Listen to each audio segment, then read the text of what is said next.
All right, guys, I think I've waited a long enough time to, there's a little bit of a point where, like it says you're live, but there's a few seconds where I'm not truly live, so people can't see me. So I usually do what I'm doing now. Now I'm going to go into it. All right. So I feel very honored to have been asked by these two wonderful human beings with a wonderful channel who talk a lot about a wonderful series that I can't wait to dive more into. I've started it. So to start out, I want to just say, how are you guys tonight, Derek and Justin? Derek, you go first. Justin, you're second. Doing good. Happy to be here. It's been a busy day, but I've been looking forward to this all day. So I'm very excited to be here. Thank you for doing this. Of course. Thank you for asking me. Justin, how are you tonight, my friend? Man, I'm doing better now. Been a longer day, but yeah, I've been waiting as well all day. Awesome. So I'm very excited about that. So one of the things I always like to start out with, and I'm going to do the same here. You guys have this YouTube channel, right? And it seems like you both put your heart into it, which, look, let's be honest. If you start a YouTube channel just for, let's just say you start it for money, you're going to be very disappointed. The passion needed to continue a Booktube channel for as long as you guys have done it is passion driven.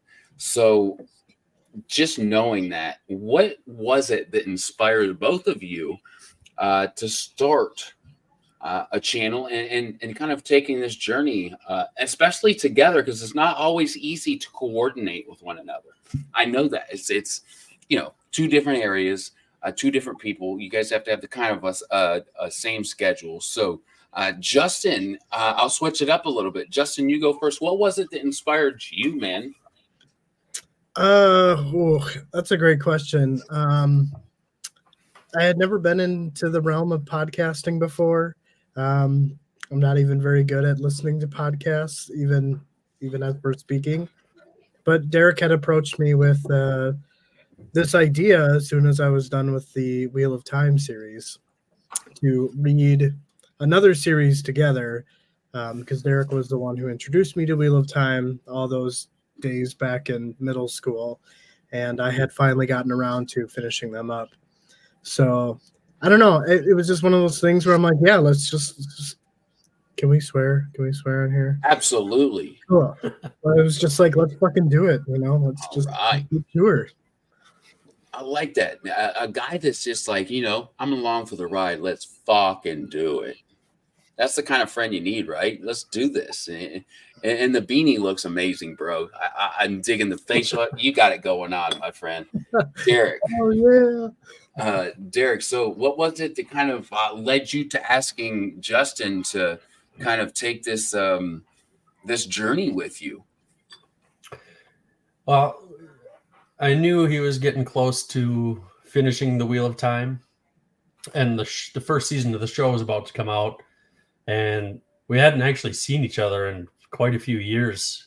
And so I asked him to come down and when the show dropped and watch the first 3 episodes with me. And so he came down and we had some time to kill before the show. And I'm like, hey, I've got these books, and I inherited these books from a roommate that used to live with me. He just left them, and so I took them, and they'd been sitting on my shelf, and I'm like, I've wanted to read this. I don't know anything about it. Like, you want to do it together? And he's like, yeah. I'm like, and I had listened to some Wheel of Time podcasts, and the one that I was listening to at the time is now defunct, but they were rereading it and they would do a chapter at a time. And I'm like, that's really cool. And so I was just like, all these different podcasts that I listened to, I kind of took little bits and pieces. I'm like, well, we could do this, I think. And for the first time, we'll have a different point of view. And luckily I really got lucky with Justin, because he's very good at doing all the editing and shit, because I don't think either one of us knew the amount of work that was going to go into it prior, the time commitment that it takes. That's cool, man. So these books that were left, what were they? Oh, Malzahn. Okay, cool. I All figured. 10 of them. All 10 of them. Oh wow, man! I'll tell you what, that's something to inherit there. Now, are they the softback? I have to ask, are they the softbacks? Yeah. Okay, so that's wonderful. Okay, because lately I've kind of been in the market for the hardcovers. Man, those are some pricey bad boys there. My buddy Bryce from Shelf Centered has the Subterranean. A Gardens of the Moon, which is gorgeous, right? Little out of your boy's price range at the moment, but hey, maybe someday I can snag that thing up because it's beautiful. So we've got some wonderful people as always in the chat, man. We've got wonderful Alex Luco who says hello there. These guys are great. I love listening to them. That's always cool, man. To hear these people who enjoy what you're doing. Timothy Wolf, a wonderful indie author who is coming on the show soon, way overdue. Hello, everyone. Happy Sunday. 2 years, my moderator, E.L. Montague. 2 years is a legit victory. It is. Again, he says congratulations. My buddy Brian Bell from Belltube, who has a wonderful channel. Congrats on the anniversary, guys. My buddy Soul Free Wolf here, if I can click it. Happy 2 years. He also asked E.L. Montague, all right, if that's the story, what is your honest take on the show? I feel like the context in this is, tell me if I'm wrong, Ed, but maybe my show, I don't know. I think he's asking about what our take was on the Wheel of Time show. Oh, okay, yeah, tell us about that. I mean, personally, for the most part, I like it. I'm happy to see we're getting some sort of adaptation that is not the Winter Dragon. So, thank you for asking this, EL, and I'll get to you, Justin, real quick. Me, who's only read through book 4, and I look up because my books are in front of me. I'm thoroughly enjoying it. I'm trying to think. Is it?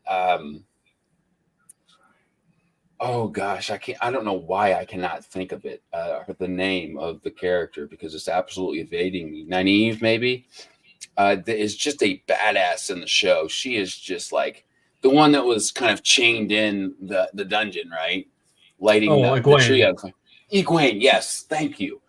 She has been so much more of a visual influence on me so far, 4 books in, than reading. I think that they've kind of done her character very well. What's your opinion on that, Derek? Egwene's my favorite character from the books. So I mean, it's definitely leveled up some for the show, I think. But yeah. What do you think, Justin? I would agree. I think I like Egwene and Nynaeve. Could I do without the hair tugging and the dress pulling? Sure. But sure. I think it's just a shtick, it's just kind of people have nervous habits, right? And what better way to convey that in writing than writing about a nervous habit all the time, Habits are hard to get rid of. So I think if I'm reading something like that, it's funny you bring that up. I was watching a couple other, Belltube. Brian says skirt smoothing. Yeah, dude. It's one of those things that it's very personal because it's not super deep. It's not something that you find extremely personal, but something that if you read or watch, as far as a show or an adaptation, it comes through. And I think it comes through in a personal way. I'm so glad to see you here, Daniel. Let's see. He's right in front of me somewhere. I'll find it. I just rearranged my book. Oh, I see it. I'll grab it in a minute. My guy, Daniel Maidman, another wonderful indie author who I'm reading right now. Finally getting to tune into one live. Yes, man. I'm so glad to see you here. So psyched. Love this channel. Thank you, buddy. Alex Luco, the guy that loves to watch you. Hey, Derek and Justin, ever considered writing books of their own? Derek has. Maybe to some extent I have considered it a little bit. I have I guess maybe the smallest seed of an idea My green where it screen's would go. falling. Yeah. Oh, It's all good. This is what life's about, man. We're all human, right? There it Right. is. right. I'll fix it. Yeah, so I love that because, I mean, I've talked to a lot of authors, and it's the human in us and the human that I hear in people that we're so self-critical. And I think we prevent ourselves from really writing down that brilliant book ourselves. Daniel Maidman, The Exile of Zanzibar. Oh, it's so good. So I'm not finished with it, but I'm so much enjoying it. Had to shout him out. Nice. Absolutely. Alex, I just want to say, Alex, if you didn't know, Alex has got a few songs out there making music. So you should check them out if you haven't. And then Alex, I guess my idea, if I was going to write something, is not fantasy. I guess I think it would probably fall more into like the horror side of things, but it'd probably be a little fantasy too, but not too much. That doesn't shock me. A lot of fantasy writers don't read a lot of fantasy or necessarily. I'll take the only really the example I know is like Joe Abercrombie talks a lot about how he doesn't read fantasy himself. He really enjoys the nonfiction or those select. So like Lonesome Dove, I know is his favorite, and it kind of makes sense. He says it feels too much like work for him. I get that to a point. Me, I want to write fantasy. I read fantasy. It's kind of in the same vein for me personally, but I understand how that could change from person to person. So starting with Derek,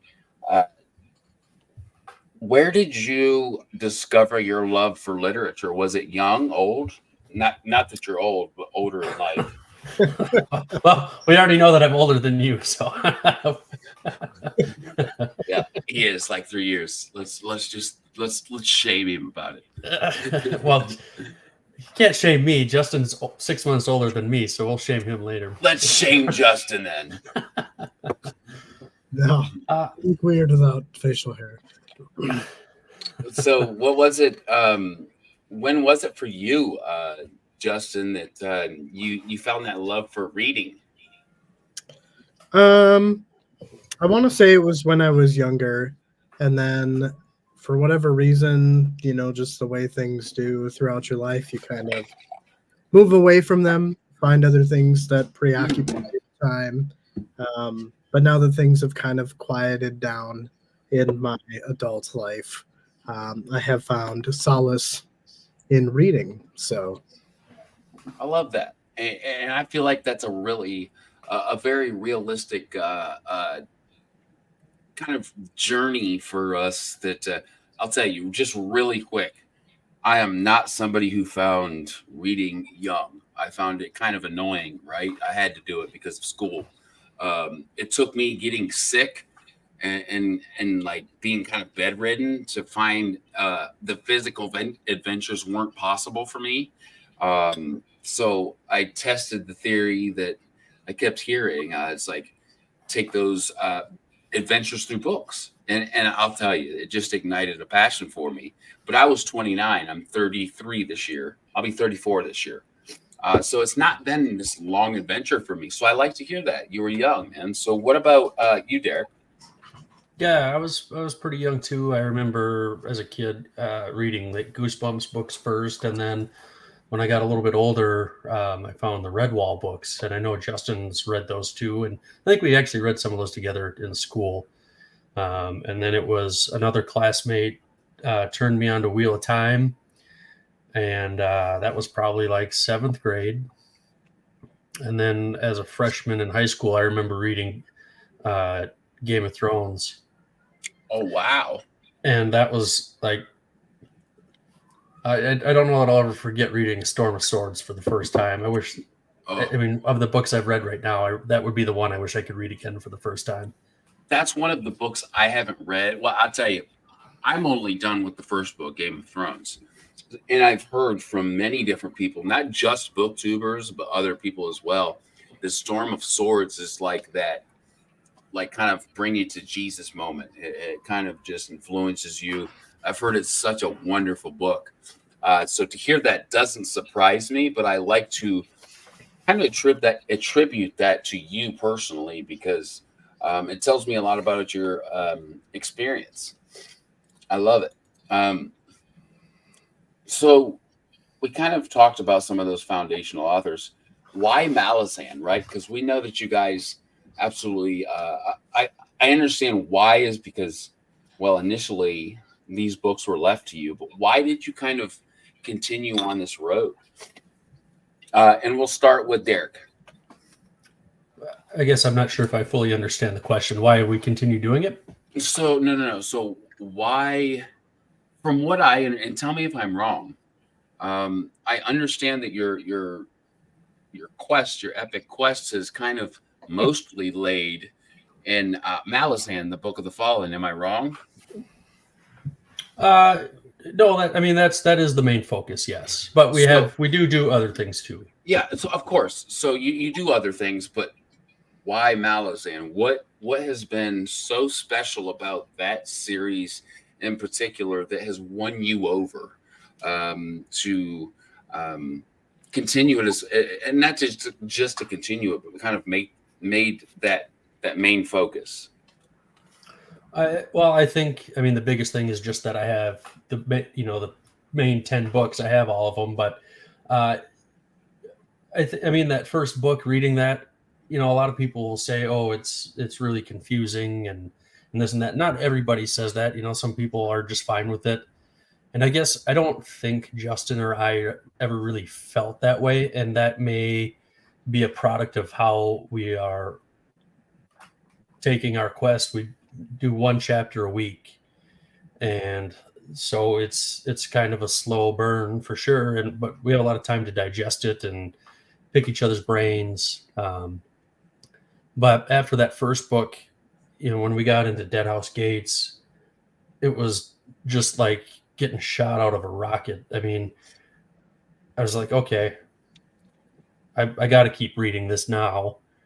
And now we're about halfway through the third book, and this book has kind of, for me, taken a step back a little bit in some sense, where I think actually the chapter that we just finished that we'll record this upcoming week is probably going to be the one that really draws me into this book and like keeps me fully invested. Not that I've lost interest, but it doesn't have the same pull right now that Deadhouse Gates had, to me personally.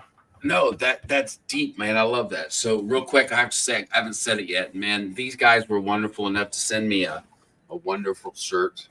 It looks like a little bit. I'm a pretty big guy, and I told him an XL, and it's like, this may be the smallest XL I've ever gotten. I feel like it might be. I'm looking thick, right? So I'm really not. So you're looking beefy for sure. Looking beefy. Look, it's sure throwing that lie right out there. And real quick, before we get to your answer on kind of why you particularly like the Malazan series, I'm going to get to a question. I always like to throw his up because he does some research, and I can tell he's done his research for tonight. My guy Matt at Matt's Fantasy Book Reviews. What job is more soul sucking, working at Arby's or working tech support? He's got his sources, as you can tell. I wondered who this is because I've done both of these things. He knows. That's why he asked. Yeah. He. So real quick, he does kind of like opposition research. He's into this kind of game for political reasons. So he's very aware of how to do this. Obviously, he knows that one of you guys have done this. What's the answer? Working tech support, honestly. Oh wow. Man, you couldn't pay me enough to talk on a phone again. Oddly enough, I still, every once in a while, I'll dream about working at Arby's. I worked at Arby's as well as a young man myself. So my manager was kind of a dick, so I can't really say too many wonderful things about him. I got a tattoo one time, right? My first tattoo. He thought it was cool to slap the shit out of it. Just So I'll always remember that. And so it kind of just left that stamp with me. Oh, I thought you were going to say you got an Arby's tattoo for a second. Oh, hell no. So kind of going back to the question I asked. Thank you, Matt, man. You've always got those little dives into a little bit more than what I've done. My guy, thank you so much. But what is it for you, Justin, that has been important in the Malazan series for you to continue and kind of make that the main focus? It's interesting because it was one of those like blissfully unaware things that just kind of happens as you read the book. So I am a very artistic person, and so when I'm reading these books, I get a lot of images and visions in my mind, and not that I don't with other books, but it's just some way that Erickson uses his words, his verbiage, the way that like he lays everything out, just for whatever reason clicks with my visual mind. So going into the series, I had no idea that was going to be like an outcome, and it's just even in this current chapter that we just recorded, you know, there was this like scene that was described of like a high voltage chamber with like a spiral staircase kind of just like dangling in the middle of it. And I'm like, oh my God, that's fucking epic. Like I could totally see that image, you know, see a character struggle to like walk up this thing. So I think that's what like really gets me excited about Malazan. One of the reasons I was excited to talk to you guys is because I've heard all of these booktubers kind of look, a real quick glance. I've got 4 very young children. So those very dense prose kind of has scared me away from Malazan. Now I've got the first book. I've been trying to buy the hardcovers, as I told you before, just because I'm very excited. I have a feeling I'll really like it once I dive in. But I was excited to hear those answers from you, and they really didn't let me down. So I appreciate you kind of diving into those, each of you. My guy Uzman at Bards of Books, Erickson's prose is one of the biggest surprises for me. It's beautiful. Yeah, dude, I want to talk to him one day, you know, preferably after I start the series, just because I feel like this guy's going to amaze me. Just as I've heard, you know, Matt's Fantasy Book Review is the guy that asked you about Arby's and tech support. That's his favorite series. And this guy reads so many books, so many series, and none of them surpass Malazan for him. That's influential to me. He's one of the reasons I started a Booktube channel. So it doesn't surprise me that you guys kind of had the same kind of answers. Now, I have to say, I have started the first book and then I didn't finish it with the audiobook. And I have to say, the narrator, I can't think of his name, is very good. And I think when I do finally finish Gardens of the Moon, it will be kind of one of those immersion reads. I'll be like reading it, listening to it. And I think that will kind of get me started into the series much more inspirational than I would just to read it. So I'm excited for that. Podcast of the Fallen. Wow. I can tell that you podcast. I can tell what series that you like too. Has the best prose I've ever read. That's our buddy Nate. He's one of our patrons, and yeah, he's got his own podcast. We've talked to him a couple times. He's a good guy. That's cool, man. Podcast of the Fallen. I'll be subscribing to the channel after this, man. I'll look up your stuff. Dude, that's exciting. Alex Luco says rereading. What's MOI? Memories of Ice. Memories of Ice. Oh, Memories of Ice. Currently, I'm blown away by some of the Perrin moments early on. Of course, this is going to be a little odd to me because I've not read past the first 25% of the first book. Eric's is so masterful of the in the DG Tizen feel seamless. I'm going to assume that these guys know what the hell you're talking about because I have to say I have no idea, and that's okay because I will someday. So DG's my initials, but also the second book, Dead House Gates. Look at that. Beautiful. I love that. So you guys have really inspired me to be more excited to dip into the first book and finish it, and kind of realize what is going on past book one. I hear it from so many booktubers that are important to me that I take very seriously. It just hasn't kind of opened itself up to me. I feel like maybe you know what I'm saying. There's a 10-book series is very intimidating, right? And I think what I will do, tell me if I shouldn't do it this way based on your experience. I want to take book 1 through 10 without kind of dipping into anything else. I mean, if you can do it, I don't think there's a wrong way to do it.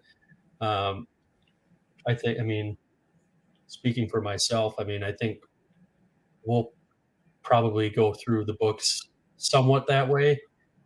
But I mean, we also read other stuff on our own just since we're taking our time with this. So it's hard for me to say, but Just we got years of this. Don't What do about it week. you, Justin?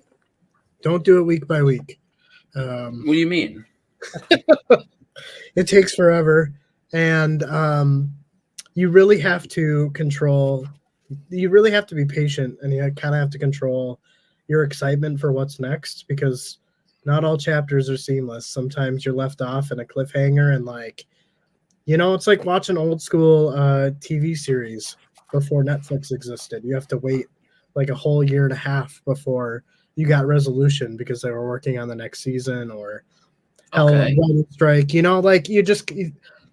If you're gonna read it, like I would say, in my opinion, you should read it one after the other. And then I think somewhere once you're finished, you should do a reread, because there are things that you'll pick out that you never caught before. I love that. I'm not typically a guy that does rereads. Now that's been a little bit different with a gentleman called Ryan Cahill. I'm sure you've heard of him. Am I wrong? Maybe. Who? Ryan Cahill. Oh, yep. I've got his books. Bound in the. I haven't read them, but I've got them. Oh, dude. Oh, if you're into epic fantasy at all, it's not Erickson. It's not. It's very kind of a touch in the classical fantasy style with a modern telling. Very much Robert Jordan and a couple other authors mixed in there, but very unique to him. Loving it. But it's different from what I expect Malazan will be like. And I know I'm right in that without even reading Malazan. So I guess what I'm saying is I'm suspecting that I will be one of those people who reread some of the books that maybe come a little slower to me through the Malazan Book of the Fallen. I want to throw some of these comments up real quick. Alex Lucas says, rereading Memories of Ice currently, and I'm blown away. So we've already thrown that one up there. Sorry. Thanks. Currently reading the series for my fourth time. Dude, you have a love, my friend.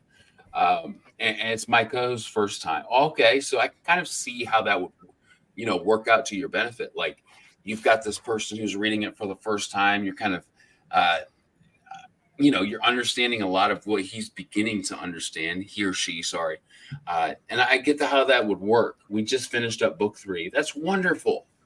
I can't wait to kind of subscribe and see how that's been for you. Alex Luco says, Gardens of the Moon was very tough for me, but I ended up loving it. The next 2 books helped me contextualize it better, and now it feels nostalgic to me. That's often how Matt talks about his books, Matt's fantasy reviews. Very nostalgic, especially like the first book of the series and the last book of the series. For me, I mean, again, we're only halfway through the 3rd book, but the second book, Deadhouse Gates, is a book that, like, I think about parts of that like daily. Like, people make that Roman Empire joke, and this book is like that for me. And everybody says Memories of Ice is just like a masterpiece, and so I can't wait to see what we encounter in the second half of the book here, and see if it will up that level for me. Oh yeah, dude, that's exciting. Do you feel the same way, Justin? I do. I love detail in any way, shape, or the form, which is why I won't be able to ever write a book because I would just get hung up on the details and never actually finish. So whether it's like action packed or whether it's just kind of like four people sitting around a fire like fucking with each other, you know, I love every minute of it. Like I will immerse myself into like, oh, what does that mean? I guess Derek can probably substantiate my claims, but I tend to overthink shit way too much in our series. So I like doing it whether I'm right or wrong. So Oh yeah, I like that. That's an open mind kind of concept, and that's very similar to the way that I kind of take on books. I'll tell you, one with a dense prose that I was a little bit intimidated to take on in a very similar vein as Malazan was Christopher Rocchio's um, um, what is it, Sun Empire Eater? of Silence. Yeah, so I finished Empire of Silence, and I'll tell you, it's very dense. It is. It's not one that you want to go through fast. You have to digest these themes and kind of come up with your own way of going back to the prose. I don't know if that makes a lot of sense to anybody but myself. But before I went back, so what I mean is I would read like 2 or 3 chapters, and then I would go back and kind of think about what I read, then continue. And if I didn't understand what I read, I would reread that. And I ended up just thoroughly enjoying the Sun Eater series as far as book 1. I'm a little bit into the book 2, which is Howling Dark. Oh, yeah. I picked that up. I picked up Empire of Silence from Silverstone's books. Good job. Yeah, dude. Silverstone's hell yeah.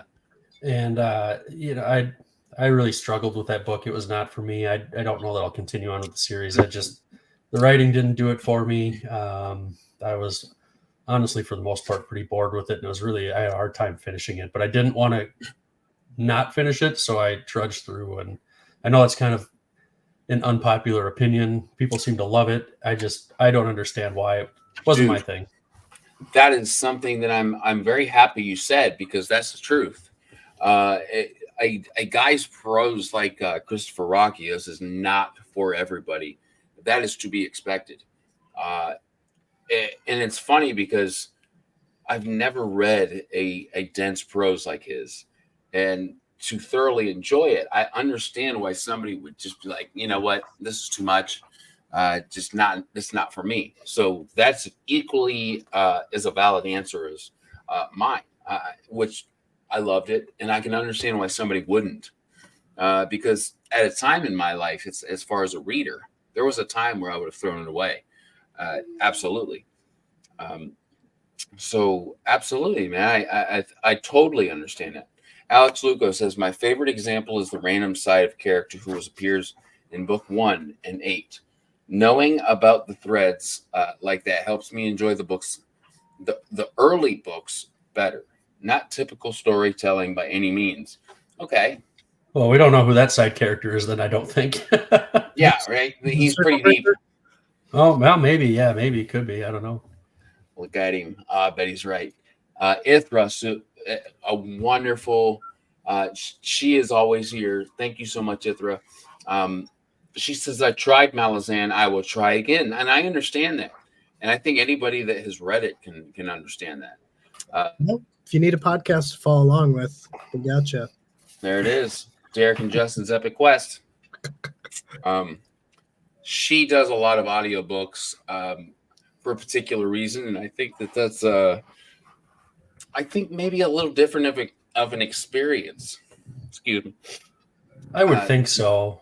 I know you said, I mean, that's how you were going to do it, or you did partway, but I've listened to Stormlight Archive on audiobook, and I imagine that would be very different from physically, reading it, whether, Kindle or actually holding the book, but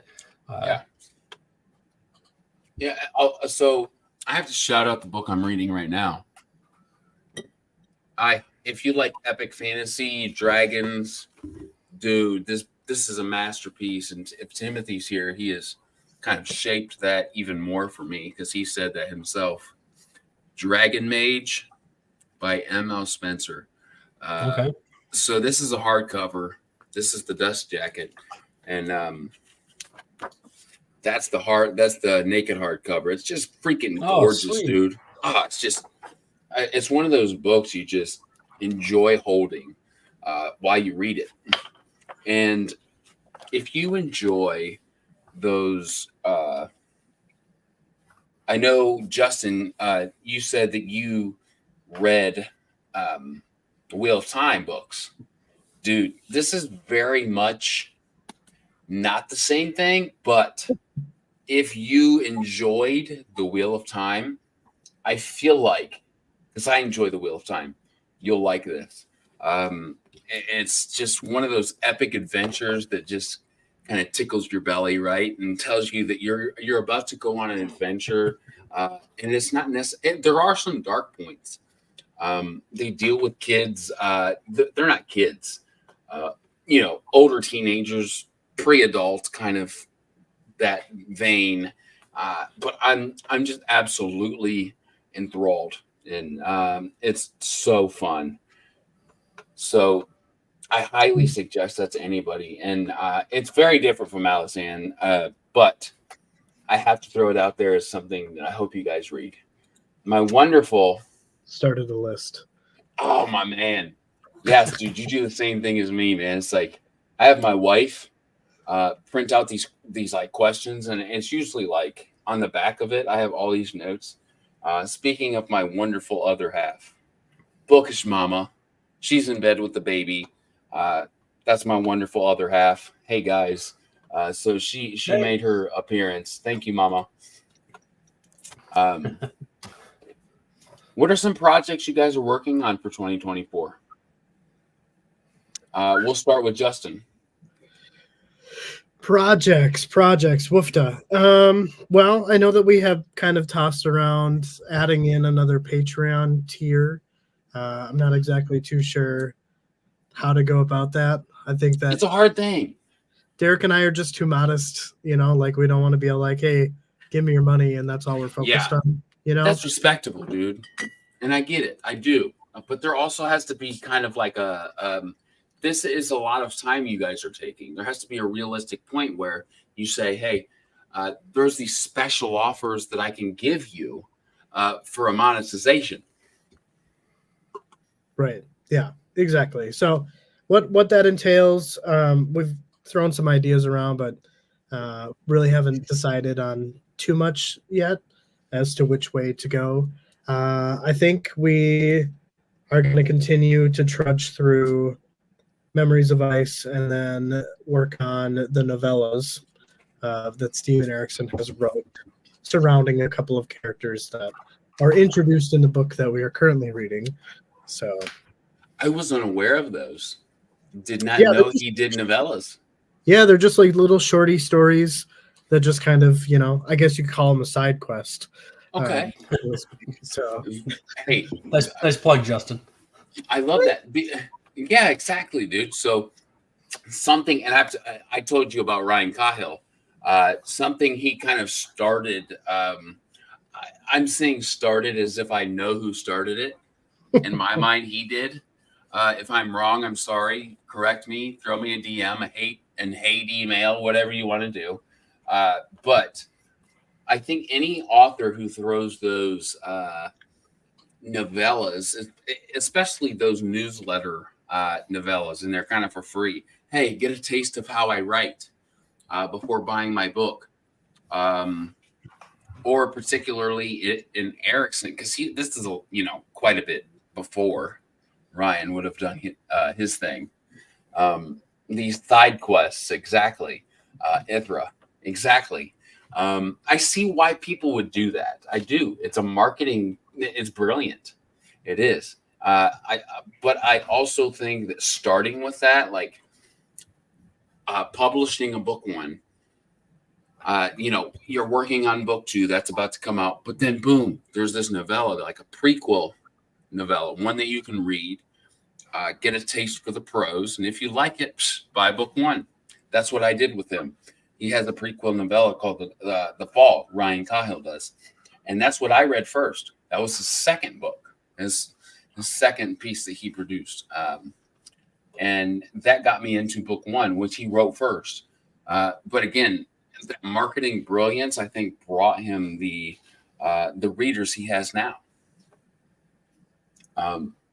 So I have a mushy brain, so I forget if I asked you, Derek, about the projects in 2024. Would you kind of agree with Justin, or what's on your mind? Yeah, it's something. I mean, we have a very, I think, a loyal base of patrons who we think the world of, and a couple that we're very good friends with. But like Justin said, we're going to keep going through Memories of Ice. We're also reading H.C. Newell's book, Curse of the Fallen. Yeah, dude, Curse of the Fallen. Oh, it's so good. We're 2/3, 3/4 of the way done with that. What do you think? It's a lot of fun. We have HC on for every episode that we do. She's been gracious enough to give her time for that. Dude, she's a gangster. Oh, I love that. awesome. I did not know that. I've had her on my channel 3 times. I did not know that. Amazing. Yeah, she's a lot of fun. She's become a very good friend too. I know she said she was going to try to make it, but she's been dealing with some family stuff. So hopefully she's doing okay. But yeah, dude, absolutely. I hope the best for you, HC.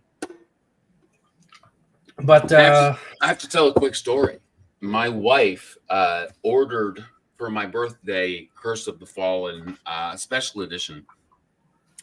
And then HC kind of took it upon herself, along with my wife, to get booktubers and other authors to send their thoughts about my channel. And she took that page and put it in her book. So I really wish it was in front of me so I could grab it. I would probably knock down the green screen and all that fun stuff. But she's one that puts a lot of love and experience and inspiration into her books. And she signed one of the books that she sent with that special edition to my wife, kind of addressed to her. So yeah, dude, she's a gangster, dude. That's a wonderful person to have you on your side. Oh, I love that. Yeah, she's been with. Well, the very first episode we did on her book, she wasn't there. And then after that, I asked Justin, like, "Do you think should we ask her to do this? If she'd want to do this with us?" And she has. And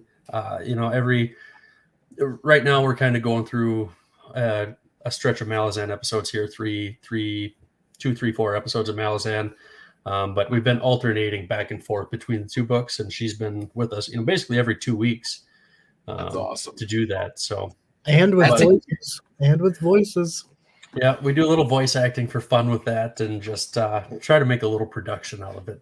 And that's have a good time. Fun, dude. I love that because look, let's be honest. Not every single booktuber can take themselves seriously.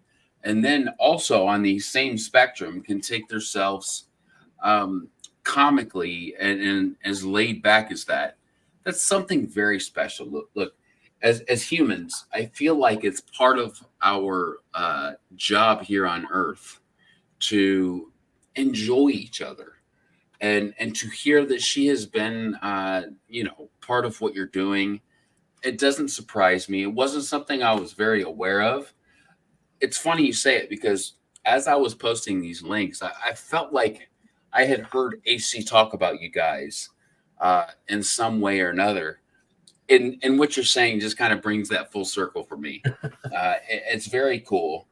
And I think it's really the heart of what BookTube should be. Not that it always is, but what it should be. And it's people, and tell me if I'm wrong in your situation, but my situation, this BookTube community, whether it's writers, authors, who usually are the same people, reviewers, editors. I've talked to all those people, illustrators. We're usually all on the same wavelength as we're doing what we do for the inspiration we feel during it. It brings us a lot of fulfillment. And not only that, it's like things aren't a competition.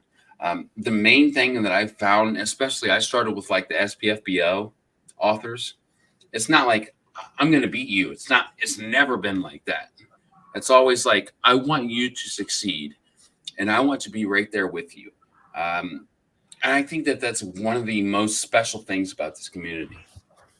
I would agree. I mean, every now and again you see, the dust kick up and there's whatever the daily drama is, and it is what it is. But yeah, I would agree. For the most part, it's everybody just helping everybody. Yeah, dude. Oh, I love it. I'm glad that you've had a similar experience. So what reads are on the TBR for this year for that you're particularly excited about? Tell me what's on the TBR this year for you guys. Justin, you can go into it first. Oh man. Well, had a little bit of a nostalgia kick and decided to read the Redwall series in its entirety. I haven't read any of that. So it was one of those things where, like, again, at that point in my life, I just kind of stopped reading to pursue other interests. And I had read up until like the 12th one at that time. That's a commitment. Yeah. Dude. I'm out like the 15th or 16th now. So wow. Yeah, I've got like 6 books left and then I'm done. So remind me the author. Remind the audience. Brian Jakes. Brian Jakes. I was unaware. I've heard the Redwall. So Redwall has been very influential to a lot of people I talk to. But to me, I wasn't sure who the hell the author was behind this. Brian Jakes. Let me write that bad boy down. I usually have my pen in my hand. Here it is. So this is a little bit older of a series, right? Mm-hmm. Yeah. I want to say they came out in, oh my God, like the mid 80s. Yeah. Was the first one. So, oh, dude, I can't wait. Redwall by Brian Jakes. All right. So I knew of Redwall, but I did not know it was Brian Jakes. I'm glad to finally know that. Now I can, act like I know what the hell I'm talking about. You know what I mean? That's fun. So what about you, Derek? What are some of those TBRs? What are some of those books on the TBR that you're particularly excited about? Well, I guess before I answer that, I'm going to go back to your last question there. I did actually just pitch. I'll give a little tease here. I pitched just an idea for a very small project that we'll do when we start our next book. So there is, it's nothing big. But it was just something that I thought sounded fun. So something's coming. Again, it's not going to be earth shattering or anything like that. But that's fun. TBR. I'm about halfway through George Martin's Fire and Blood. I wanted to read that before House of the Dragon season 2 comes out this summer.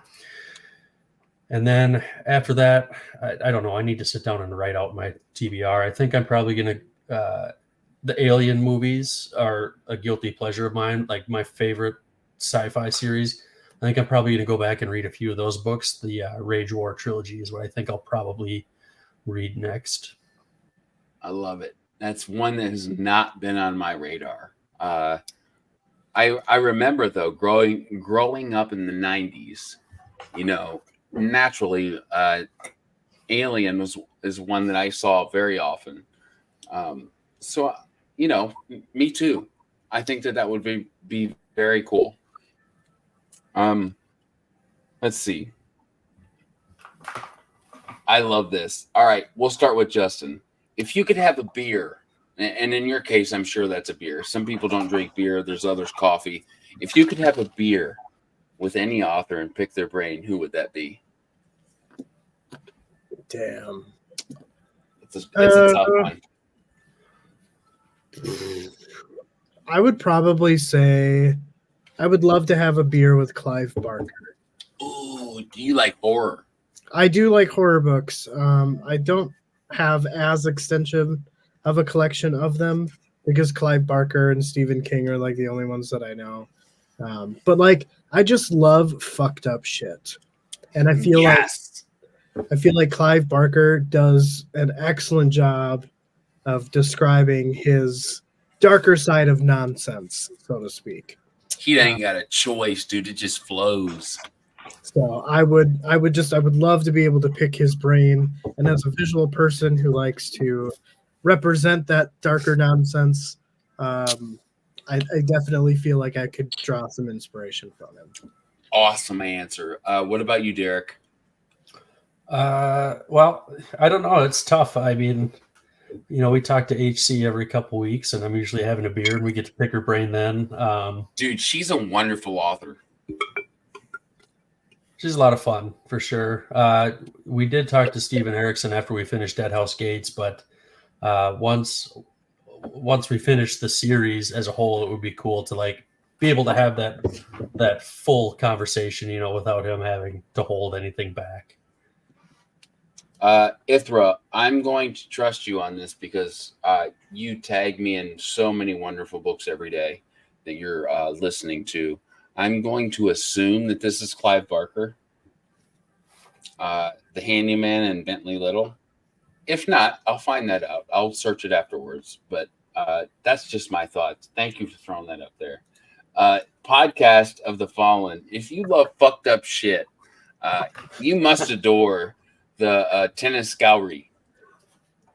No idea what the hell that is. I'm so sorry, Podcast of the Fallen. Oh, you cannot. You just wait until you get there.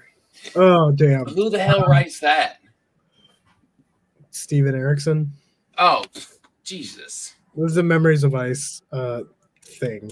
Okay. We know very little at this point, too. I mean, we know some, but I don't know how much more we're going to get. Oh, my goodness. Podcast, dude. I have to have you on the show. This is going to be fun. Bentley is the author. Okay. So The Handyman by Bentley Little. I have never heard of this. I'm excited. Ithra, I trust you. I truly do. Very much so, more than most people. This is going to be cool. I have to check that out tonight, actually. I'm going to search it. Alex Luco says, just wait for the Barghast hobbling. Very lost still. Very lost. I don't think that means anything to us right now. So I mean, we know the Barghast, but yeah. When you get to it, you're gonna be like, oh shit, that dude, Alex Luco in that chat. Yeah, he told me about this. I love it. All right. Alex, is that where the Barghast take the Malazans into the bushes? Into the bushes. Hobbling. We need to know, Alex. 10 times more messed up than. So it is. Wow. All right then. I will dropping bombs. Out on that one. Hey, that is a bomb. It is. I don't know how you can get more messed up than the Tennis Gallery. All right. I have no idea. Yeah. So I have no idea what the hell you're talking about, and I still know that that's gangster. I can't wait. It's an eye opener, I would say. I'm very excited because it's funny. It's like somebody who hasn't dove into the series as far as you guys have. It's really exciting to kind of look forward to. Podcast of the Fallen says no more can be said. It's a lot. I believe you. Wow. I hope it's coming up soon. Jeez. You've excited us all. Podcast of the Fallen. You have inspired us all. So look, my next question is kind of very already answered. What are you reading right now? We know what the hell you're reading right now. Look, guys, to be asked to do this, let's just say, Derek, go into really what this podcast was necessarily about. Particularly how long you guys have been doing what you're doing, and what you plan on doing next. Well, I mean, 2 years. We've been doing this 2 years now today. Well, 2 years. That's the first time we've said it. 2 years since our first episode came out. So I guess I don't remember, when we recorded that first episode, it was probably 5-6 days prior. But yeah, it's it's still odd, and I'm pretty sure Justin, you still feel this way, but it's weird to like say that we're podcasters or content creators. But you are. We are, and it's just one of those things that I don't really wrap my head around that. It's just me and one of my best friends just hanging out, talking about some books, and just spitting ideas off each other. Sometimes we're right, sometimes we're wrong. Last book we disagreed a lot. This time I'm coming around on more things that Justin's picking up. But as far as what's next, just continuing this series. After the series, I don't know. I'm sure we'll pick another one. So I don't think we've gotten into this. So real quick, or real long, however long you guys want to make it, because it's up to you. I'm here for the answer. Go into how you guys met real quick. Like, how is this a thing between you two specifically? Justin. Well, we met in the 7th grade. We were in each other's homeroom class, and Derek likes heavy metal. I like heavy metal. Lamb of God. Fuck yeah, dude. Oh yeah, dude. We get along. Devil Wears Prada, dude. Oh yes. You guys know Devil Wears Prada? I've listened to him. I haven't heard anything recently though. Big Wiggly Style. That's what you need to search after this. Big Wiggly Style. You'll fall in love. Have you heard of Within the Ruins? I have not. Dude, oh my god. Their fucking their album, I can't even remember what it's called. Who is it? Within the Ruins. Ooh, Within the Ruins. It just got like these really pretty, like almost mathematical melodic guitar riffs. And it's just like I don't know, it's fucking awesome. Oh, it's the album's called Invade. It's so Invade. Like my favorite album of all time. So look, guys, you and I listened to the very similar. My favorite concert was Lamb of God and Metallica. They were together in Cincinnati. That's where I live. It's Ohio. They were about 2 hours from me. Me and my buddy AJ went and was, dude, laid to rest. Just everything. So I'm telling you, when we're done here, listen to Devil Wears Prada, Big Wiggly Style. You're gonna thank me. I was telling Justin about this band, a band that I came across. That they're a Swedish band. They're called Humanity's Last Breath. Ooh. And I was watching a TikTok video. It was the lead singer from Courtney LaPlante. I can't remember the band that she's in. Alex knows this. Help me out, Alex. But they were talking about this band. Well, apparently their guitarist is right-handed, but he plays a left-handed guitar upside down. Dude, that's Jimi Hendrix. Jimi Hendrix did that. He played a right-handed guitar, left-handed, but upside down. Yeah, so it's I don't know. I'm sure you get some different sounds and stuff.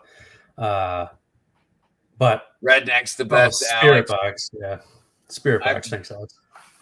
I have to shut that out. I'm so cool. Alex, dude, yes. Lamb of God, dude. Look, they're pretty deep. They're pretty dark. They're pretty heavy. But dude, everything that they have done is so good to me. So I'm a drummer myself, and I know I'm big, but those feet, boys and girls, can move. That's the only thing I'm really I can brag up that I'm good about. I'm a drummer, and I enjoy the technical feet movement, not just over and over again. Those methodical feet movements with the hands, and that's very much what you'll get from Lamb of God. So if you guys are listening and you want some heavy metal that you can talk to your friends about, Lamb of God's it. Have you watched any of the videos of like people breaking down the drumming in Meshuggah? I can't remember the one song. Yes, of course. So there's many of them. Yeah, dude, just crazy. Also, if you want to hear something really cool that is actually Malazan inspired, Oh, there wow. is a black metal band called Caladan Brood. I'm not a Caladan Brood? Yep, Caladan Brood. Caladan Brood. And Brood. Okay. yep, I'm not a big fan of like black metal. I think that the vocal style just drives I me have to crazy a agree. little bit. Like, we can get dark, but like too much is like, yeah, dude. And it's like the whole like, oh, I don't want to record it really good because like that's mainstream. I'm like, well, now I can't really understand what you're saying. So Yes. I'm good, man. But the music is really cool. It's kind of like chorus and like metal fantasy, you know, like Camelot on drugs. Okay. Yeah. So, I get you. I get the vibe you're sending out. I do. Again, I just have to say, I'm going to repeat it for anybody who's listening that likes metal. If I can remember real quick, because my brain is mush. Devil Wears Prada, Big Wiggly Style. It sounds crazy, right? Dude, turn the speakers up. You're going to have some bass. You're going to have some violins. It's going to be epic, I promise. You'll be like, oh, shit, dude. That Beard of Darkness guy knows what the hell he's talking about. Be one with the darkness, my man. Exactly. So, man, this has been so much fun. Let's see. Well, I'm super excited to kind of see what you guys do next. I will be on that train, following it with you, and so excited to do so. I'm thankful that I was able to, hang out with you guys for the first time because, man, we're into the same things. We read the same things. At least I want to read the same things. We listen to the same things. And this will be one of those kind of special relationships going forward. I can't wait to kind of collaborate with you guys some more. So thank you for asking. Look, you guys kind of like threw me a message and I was so thankful. So I appreciate it. Thank you for sending the beautiful shirt and hanging out with me for a little bit. And yeah, is there anything left that you guys kind of want to say or? I mean, I just want to thank you for hosting. Dude, of course. Sometimes streaming can be a lot and, running the show and technical shortcomings and this, that, and the other thing. So I appreciate you taking that for our 2-year anniversary. So anytime, Derek. Yeah, I don't think there's really too much else. If anybody listening, if you haven't, check out our stuff. We've definitely come a long ways. We've learned a lot in our time. We're a few weeks away from our 100th episode. So we're going to try to do something for that. I tried to line something up and I haven't heard anything back, which is okay. I've, like you said, I sent you a message. Justin kind of leaves me to be the front of the house, so to speak. And he's, behind the scenes editing and stuff.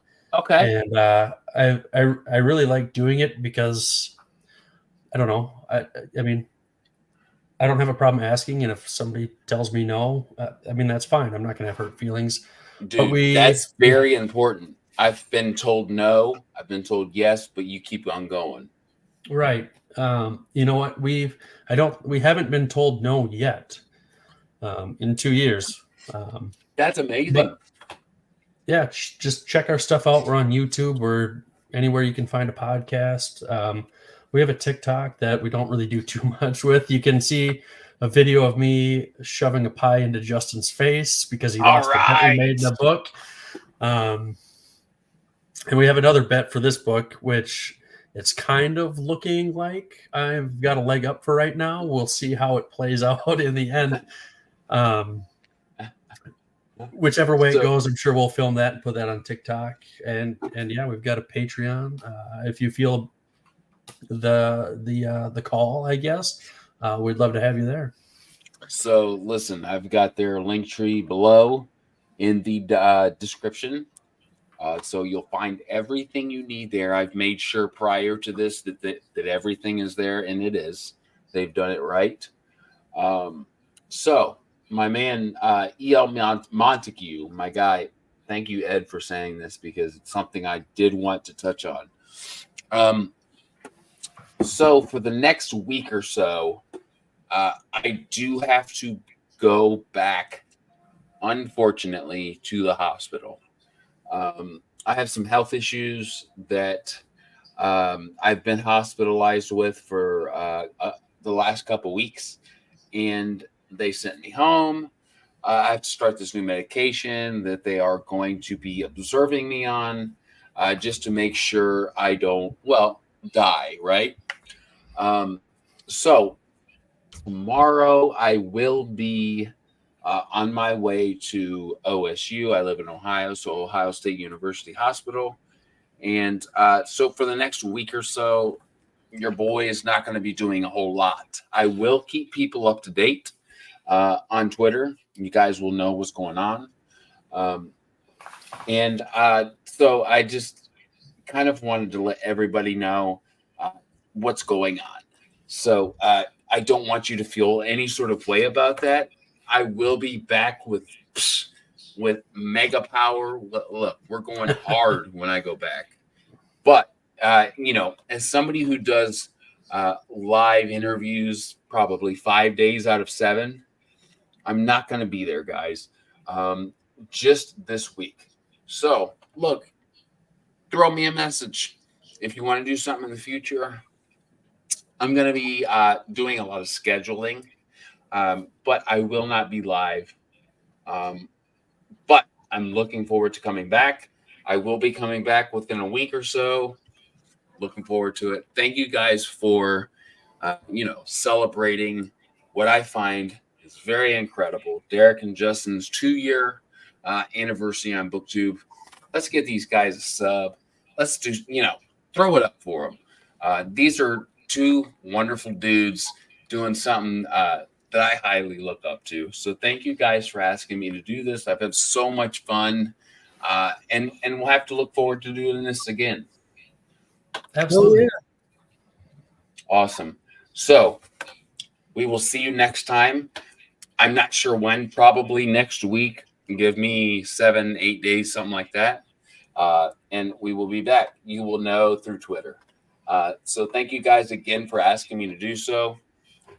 Have a wonderful night. Awesome. You as well.